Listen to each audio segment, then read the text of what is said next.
দিন বাইকে pillion riding নিষিদ্ধ, জেলা শাসকের কড়া বার্তা। বুথের 100 মিটারে কড়া নজরদারি, নিয়ম ভাঙলে কড়া শাস্তির হুঁশিয়ারি। অস্ত্র বা খেলনা বন্দুক ভোটের দিন সব নিষিদ্ধ, জারি 163 ধারা। প্রার্থীর গাড়িতে ভোটার নয়, নিয়ম লঙ্ঘন করলেই জেল জরিমানা।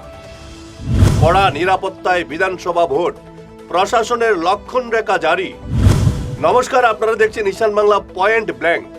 9 এপ্রিল আপনার হাতে ক্ষমতার চাবিকাঠি, কিন্তু সাবধান, গণতন্ত্রের এই উৎসবে যদি কেউ গায়ের জোর দেখাতে চান কিংবা নিয়মকে বুড়ো আঙ্গুল দেখানোর চেষ্টা করেন, তবে প্রশাসনের পাঁচ কিন্তু বেশ জোরালো হবে।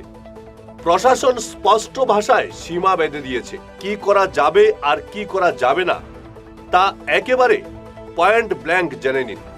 ভোটের দিন বাইকে দুজন বসা চলবে না।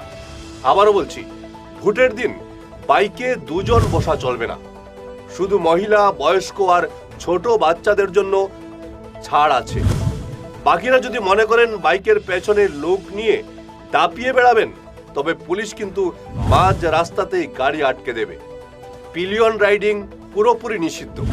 অস্ত্র তো দূরের কথা, ভয় দেখাতে কেউ যদি খেলনা বন্দুক বা পিস্তলও সঙ্গে রাখেন, তবে শ্রীঘরে যাওয়ার জন্য তৈরি থাকুন।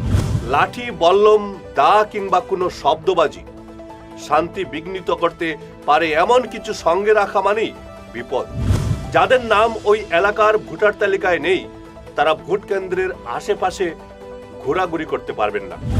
163 ধারা জারি করা হয়েছে। পায়ে হেঁটে হোক বা গাড়িতে অপ্রয়োজনে জটলা পাকালে সোজা আইনি ব্যবস্থা।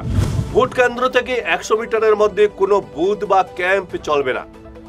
বুথে কোনো ব্যানার নেই, পোস্টার নেই, এমনকি ভোটারদের খাওয়ারও চলবে না।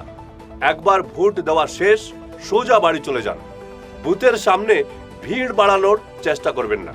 সাবধান, প্রার্থীর বা দলের গাড়িতে চড়ে ভোট দিতে যাওয়া কিন্তু আইনত অপরাধ। একে দুর্নীতি হিসাবে ধরা হয়। ধরা পড়লে কিন্তু আপনার সাথে সাথে প্রার্থীরও বিপদ বাড়বে।